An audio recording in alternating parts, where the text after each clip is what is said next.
थोड़ा सा भीग गया हूँ क्योंकि बारिश हो रही है बाहर। बस हल्का सा भीग गया हूँ, बारिश हो रही है। ये दोस्तों, आज हम बात करने जा रहे हैं बारिश के मौसम में बोले जाने वाले बहुत सारे वर्ड्स के बारे में। आजकल आप सबको पता है हर जगह बारिश हो रही है, तो आप बारिश में आप कौन कौन से वर्ड बोलते हो, कौन कौन सी चीज़ों को हिंदी में बोलते हो, सबको आप अंग्रेजी में कैसे बोलो, बहुत ही आसानी के साथ बताने वाला हूँ। चलिए सबसे पहले जान लेते हैं बारिश को इंग्लिश में बोलते क्या है। आप सबको पता है बारिश को इंग्लिश में बोलने का जो वर्ड है बहुत कॉमन सा, उसे बोलते हैं रेन। क्या बोलते हैं? रेन। अगर आपको पूछना हो कि मौसम कैसा है, तो सबसे पहले आप ये क्लियर करोगे, आप सवाल करोगे कि भाई मौसम आपके यहाँ बारिश का है भी या नहीं है। तो जब आप सवाल करोगे तो आपका सवाल बनता है हाउ इज द वेदर। क्या बोलते हैं? How is the weather, how is the weather today, ऐसे बोलते हैं। लेकिन दोस्तों ये बहुत पुराना तरीका है बोलने का, बहुत ही ज्यादा ओल्ड तरीका है ये चीज पूछने का कि भाई मौसम कैसा है। मैं आपको बताता हूँ एकदम नया सेंटेंस। आप आज के बाद किसी से भी पूछना कि मौसम कैसा है, तो आप ऐसे ही पूछना। आप आज के बाद बोलेंगे व्हाट्स वेदर लाइक टुडे। क्या बोलोगे? What's weather like today. जवाब आपका होता है, जवाब बहुत तरह से आप दे सकते हैं। लाइक जरूरी नहीं कि आपके यहाँ भी बारिश हो रही हो सकता है कि आपके यहाँ बस बादल छाए हुए हो सकता है आपके यहाँ बस हवाएं चल रही हो। दोस्तों इन सबको इंग्लिश में बताने का तरीका बता देता हूँ, बहुत आसान होता है इसको बोलना। चलिए बताता हूँ फटाक से आपको। जब आपको बोलना हो कि भाई हवाएं चल रही हैं, तो अगर आपको बोलना हो हवाएं चल रही हैं, तो आप सिंपली कैसे बोलोगे? आप बोलोगे इट्स विंडी हियर। क्या बोलते हैं? इट्स विंडी हियर, यानी हवाएं चल रही है हमारे यहाँ, हवा वाला मौसम बना हुआ है, बारिश का मौसम अभी नहीं है। अगर बदली हो गई है तो आप इंग्लिश में कैसे बोलते हो? अगर बदली हो गई है तो आप सिंपली बोलोगे इट्स क्लाउडी हियर। क्या बोलते हैं? इट्स क्लाउडी हियर, यानी उस जगह के बारे में बता रहे हैं। इट्स क्लाउडी हियर यानी यहाँ पर बादल छाए हुए हैं, इट्स क्लाउडी हियर। ऐसे ही दोस्तों अगर आपको बोलना हो कि बारिश होने वाली है, यानी ऐसा लगता है आपको कि बारिश होने वाली है, तो आप आसमान की तरफ देखते हो, ऐसे देखकर बोलते रहे यार चलो रेनकोट निकाल लेते हैं यार, अम्ब्रेला ढूंढ लेते हैं। क्यों?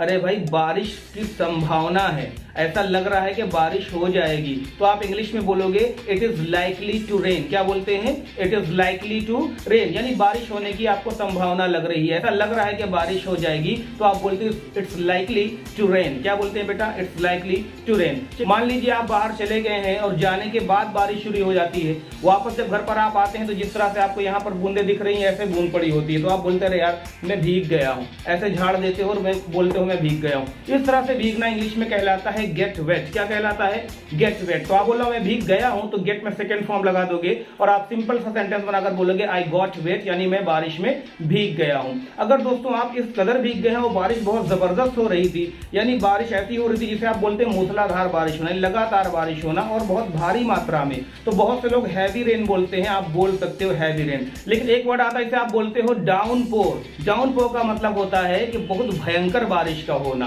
तो आप ऐसे बोल सकते हैं यार बहुत जबरदस्त वाली बारिश है यार यहाँ पर, तो आप बोलोगे इट इज रेनिंग डाउनपोर। क्या बोलते हैं? इट इज रेनिंग डाउनपोर, यानी बहुत भयंकर वाली बारिश यहाँ पर हो रही है। यस दोस्तों, अगर आप ऐसी बारिश में निकल जाते हो जो बहुत ही भयंकर वाली है, तो आप बाहर से घूमकर 2 मिनट में भी अगर वापस आ जाओ तो आप पूरी तरह से तरबतर हो जाते हो, पूरी तरह से भीग जाते हो। तो आप वहां पर आप ये नहीं बोलोगे आई गॉट वेट, यानी मैं बस भीग गया हूं। क्यों? आप जबरदस्त भीगे हुए हैं, आपके बालों से, आपके कपड़ों से, आपके शूज से पानी टपक रहा है, बह रहा है। तो आप वहां पर एक वर्ड आता है सोक। सोक का मतलब होता है पानी के अंदर डूब जाना, भीग जाना पूरी तरह से। तो आप बोलोगे आई गॉट सोक्ड। क्या बोलते हैं? आई गॉट सॉक्ड, यानी आप पूरी तरह से उसमें भीग गए। कभी कभी आप बोलते हो कि काली घटा छाई हुई है। काली घटा यानी मौसम अचानक से बदल जाता है और पूरी तरह से बादल काले काले घिर जाते हैं और आपको लगता है अंधेरा हो गया, चाहे सुबह के 10 बजे हो या दोपहर में 12 बजे हो, लेकिन आपको ऐसा लगता है कि पूरी तरह से अंधेरा हो चुका है, तो आप बोलते हो यार काली घटा छा गई है। इंग्लिश में बोलते हैं ओवरकास्ट स्काई। क्या बोलते हैं?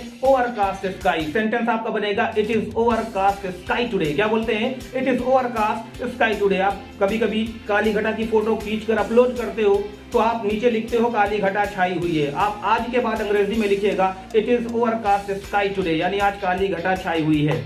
ऐसे ही दोस्तों अगर आपको बोलना पड़ता है बाहर बहुत कीचड़ हो गया, तो कीचड़ को इंग्लिश में बोलते हैं मड, तो आप इंग्लिश में बोलोगे इट इज मडी आउटसाइड। क्या बोलते हैं? It is muddy outside. या आप बोल सकते हैं रास्ते पर बहुत ज्यादा कीचड़ है, तो आप इंग्लिश में बोलोगे it is muddy on the road. क्या बोलते हैं? It's muddy on the road, यानी रोड पर बहुत कीचड़ हो गया। डोंट गो आउटसाइड, बाहर मत जाओ। Don't go by bike, bike से मत जाओ यार, इट्स आप बोलोगे do not go by bike, don't go by bike, it's muddy on the road, यानी रोड के ऊपर बहुत ज्यादा कीचड़ हो गया है। ऐसे ही आपको बताता चलता हूँ, एक बहुत ईजी सा सेंटेंस होता है। अक्सर आप देखते हैं कि कभी कभी बहुत हल्की बारिश होती है, यानी बूंदाबांदी होती है, बस आपको लगता है जरा सी बारिश हो रही है, हम भीगेंगे नहीं बाहर जाएंगे तो। ऐसी बारिश को अंग्रेजी में बोलते हैं ड्रिजलिंग। क्या बोलते हैं? ड्रिजलिंग। अगर ऐसा मौसम है और आपसे कोई पूछे भाई व्हाट्स वेदर लाइक देयर, आप बोलोगे यार बस बूंदाबांदी हो रही है, इट इज ड्रिजलिंग आउटसाइड। क्या बोलते हैं? It's drizzling outside. कभी कभी तो ऐसा होता है बारिश रुकती है, होती है, रुकती है, होती है, आप परेशान हो जाते हो। जैसे आप सोचते हो ला यार मैं पढ़ने जाऊं, बारिश होने लगती है,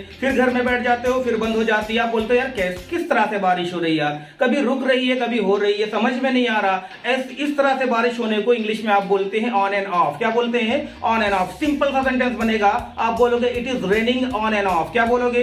it is raining on end of. चलिए नेक्स्ट सेंटेंस बताता हूं। चलिए एक और वर्ड बहुत ही ज्यादा बोला जाता है, जब बादल गरजते हैं, बिजली कड़कती है, तो आप उसको इंग्लिश में कैसे बोलते हो? आपको बोलना पड़ेगा क्लाउड्स आर थंडरिंग, यानी बादल गरज रहे हैं। इसी तरह से एक और सेंटेंस बोला जाता है जब आप बोलते हैं बिजली कड़क रही है। बिजली कड़कने को इंग्लिश में क्या बोलते हैं? आप बोलते हो इट इज लाइटनिंग। लाइटनिंग का मतलब होता है बिजली का चमकना। कभी कभी क्या होता है धूप के साथ साथ में बारिश होती है, यानी बारिश भी होती रहती है और धूप भी निकली हुई होती है। ऐसा मौसम है कि धूप के साथ साथ में बारिश हो रही है, तो आप सिंपल वर्ड इंग्लिश में बोलोगे monkeys wedding is going on. क्या बोलोगे?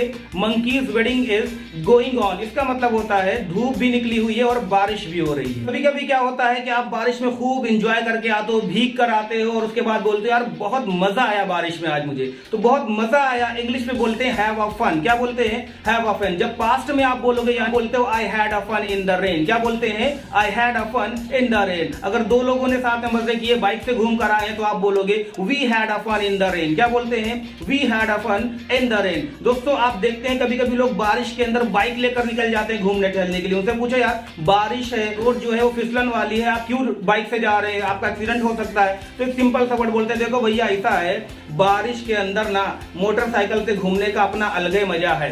तो इंग्लिश में बोलने का तरीका बहुत आसान होता है। जब आपको बोलना होता है इस काम को करने का अपना अलग ही मजा है। आप एक रेडीमेड सेंटेंस बोलते हो, आप बोलते हो it has different sort of fun. क्या बोलते हो? It has different sort of fun. उसके बाद टू लगाकर वो एक्शन बोल दीजिए जिसको करने में आपको मजा आता है। जैसे आपने बोला बाइक से घूमने में बहुत मजा आता है, यानी बारिश के अंदर बाइक से घूमने का अपना अलग ही मजा है। तो आप इंग्लिश में बोलोगे it has different sort of fun to ride in the rain. समझ में आ गया? तो ये वो सारे सेंटेंसेस हैं जो हम अक्सर आजकल यानी बारिश के दिनों में बहुत ज्यादा बोलते हुए नजर आते हैं। अगर कोई ऐसा वर्ड आपके दिमाग में है जो आप पूछना चाह रहे हो, तो आप कमेंट सेक्शन में जाकर जरूर बताइएगा। And the last thing is that just do subscribe my channel, like, share and comment, and bye bye, take care.